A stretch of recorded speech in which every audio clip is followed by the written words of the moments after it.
Mr. Lake, I hope this message finds you well.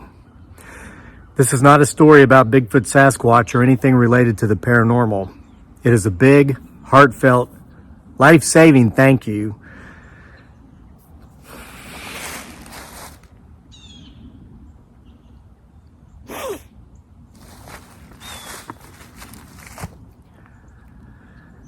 for you see, you are absolutely responsible for saving my husband's life, and I feel compelled to let you know. It was actually my husband who led me to your channel, though not under the circumstances you might imagine. One particular afternoon, probably 3 years ago now, my husband was just going off. He was screaming things like, "This guy is an idiot. I can't believe people are so gullible. How in the hell does this guy have so many subscribers?" I finally asked him what was going on, and he brought his laptop over to me and said, "Watch this." I did as he said and watched as you or someone dressed up like an old man went rolling down a hill, and then, once at the bottom of the hill, just kept on rolling, even though the land had leveled out. I couldn't help but chuckle at the antics on screen, and this made my husband even more angry. He summarily insulted you, or whoever that was, quite severely in the comments section, and to my knowledge, never watched your channel again, though I was hooked. I soon found that in between the WTF was that videos, you sporadically gave some pretty substantial life advice based upon your personal experiences. I found myself bewildered at first how someone so seemingly crazy in one video could sound like such a wise sage beyond his years in others. Finally, I Googled you and I found out the truth. There is nothing crazy about you. You are a highly successful individual, having succeeded in everything from business to publishing and even athletics, and you're a war hero who served this great nation honorably in the Middle East. I humbly thank you for your service.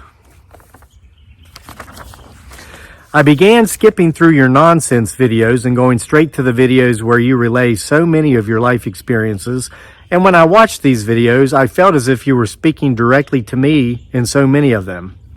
One video in particular that you made this past summer struck a very personal and very sensitive chord, and I found myself taking action after having watched this particular video in a way I know I should have taken years before. I just always had my self-doubt, and I lacked the courage to listen to what my gut was telling me due to so many sources around me telling me differently. Only one person was ever in agreement with me on this topic, which I'm about to detail, and that was my father, and he's been dead for a couple of years now. You remind me of my father in many ways, even though I'm older than you. The biggest thing that you and my father have in common is the way you say it like it is, despite what anyone else thinks. My father had few friends, but the ones he had were tight, because they, like I, knew that he told people what they needed to hear, not what they wanted to hear. And he didn't give a damn how the news was taken. There were many people who, once having heard what they needed to hear but didn't want to hear from my father, would part ways with him and never return to his company again, but who would actually begrudgingly take his advice and change their lives in unimaginable ways.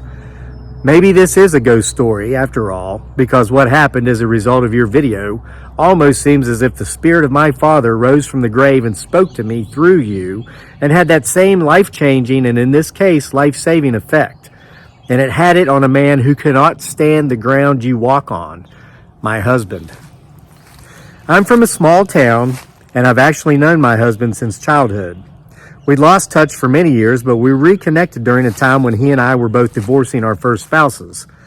I've looked back on my current marriage for years and know that it is totally a rebound thing, and it should have never happened, but that's just the tip of the iceberg. My husband really snowballed me. He's a good guy, he's kind, he's really, really nice, but he's the type of person who never finishes anything he starts. And when he fails, which is often, since he never finishes anything, he always finds someone else to blame rather than accepting responsibility for his own actions or lack thereof. I was in such a rush to get into a relationship after getting out of my old one that I overlooked these unpleasant facts in exchange for focusing simply on how nice he was. I've since paid the price, for as you know, nice doesn't pay the bills. He was always a drinker, but I watched over the last half a dozen years in particular his drinking become unreasonably heavy. Add to that the fact that he'd gone for nearly half a dozen years without a job, and I'm sure you can understand my frustration. At first, my parents were supportive, as were my friends. But after a couple of years had gone by, during which time my husband didn't work and continued to drink daily, and by now, starting quite early in the day, everyone in my social sphere was telling me to get a divorce. My gut was telling me the same thing, but having been divorced once before, I did not want the stigma associated with the second divorce.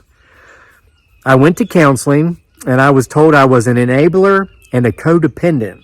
It was recommended I attend Al-Anon meetings, which I did, and at those meetings I was told that my husband had a disease and that I shouldn't hate him or be upset with him, but that I should hate and be upset with the disease. That was all well and good, but what I never understood was why my husband actively made the choice to drink every day and why he actively made the choice not to work every day. We would argue constantly. I work in the public service, and though I have good benefits and a secure job, I've been here for 30 years, I do not make much money.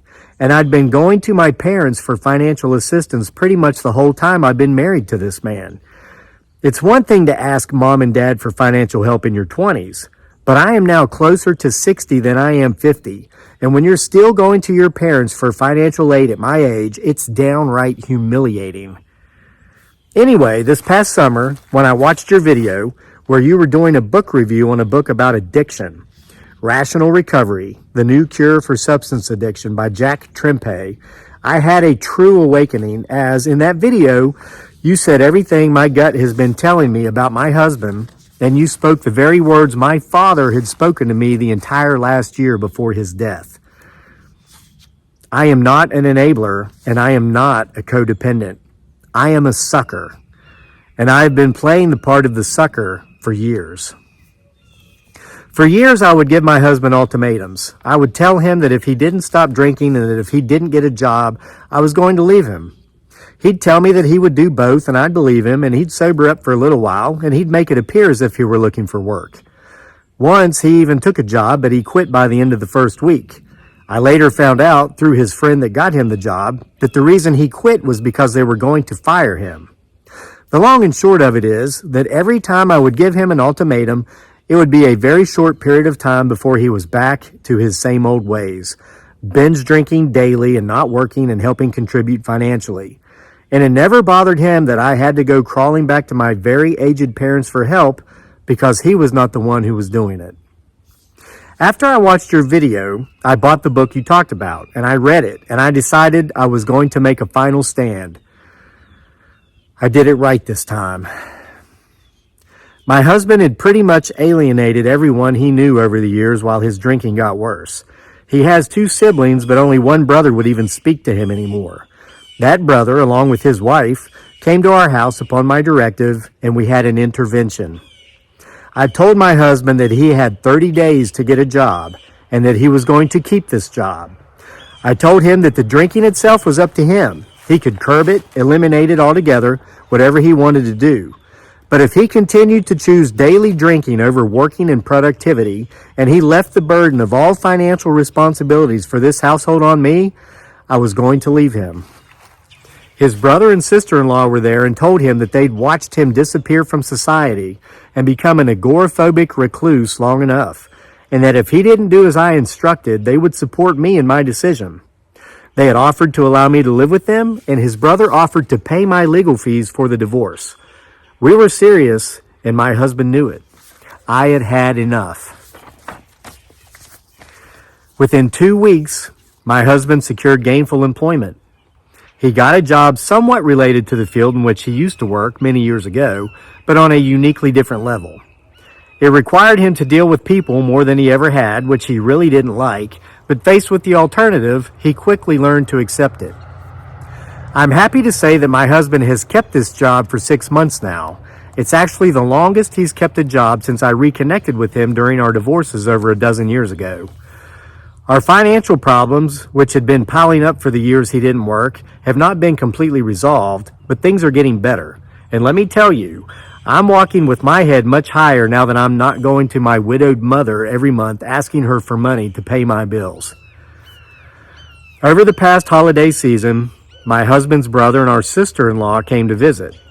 While they were telling my husband how proud they were of him for making such a huge change in his life, he confided in us something I completely never saw. Though, as stressed out as I'd been as the sole income earner for all those years, I can easily see how I would have overlooked it. My husband told us that he knew he'd been living wrong for years. He said he'd sunken into a deep depression that he simply saw no way out of. He said that our ultimatum given him during our intervention forced him to change, and not only has it made his and our lives better, but it saved his. For you see, my husband confided in us that he was contemplating suicide and that he'd even hatched a plan.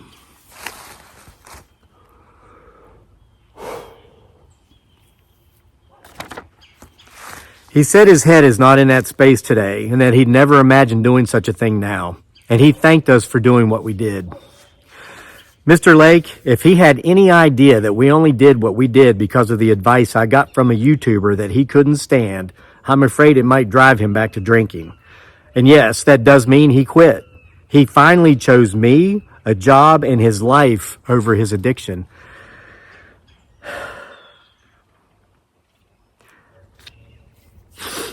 And FYI, he was able to quit as a result of reading the book you'd reviewed in that video and implementing the practices outlined by the author.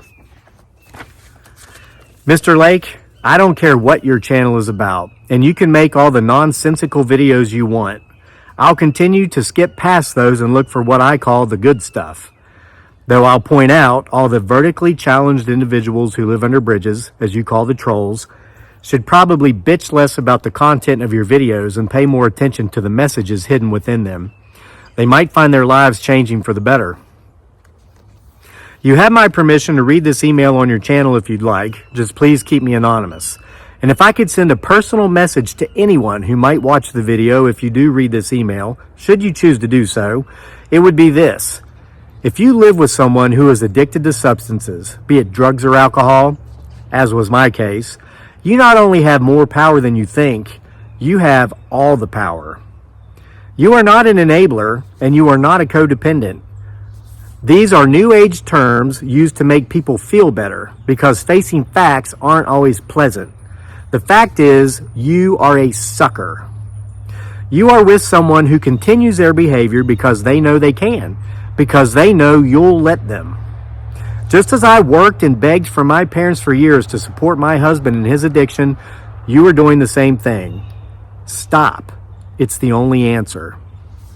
I would like to think that if my husband hadn't accepted my ultimatum, that I would have had the strength to leave him. I may never know, but again, I might, because I give you my word. Even though the last 6 months have been great, if he goes back to his old ways, whether it's 6 months from now or 6 years from now, I absolutely will leave him, and I will never look back. I played the part of a sucker for years, and I will never be a sucker again. Thank you for your channel, Mr. Lake, and for your wisdom. You have drastically changed my life, and though he thinks of you as an idiot, you've saved my husband's. Anonymous.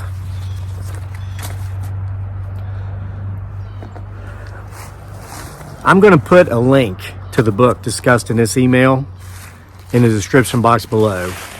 If you or anyone you know is suffering with addiction and you or anyone you know is playing the part of the sucker for that person who has the addiction, you need to read Rational Recovery, The New Cure for Substance Addiction by Jack Trempe. Not only might it change your life, it could save it. See you next time.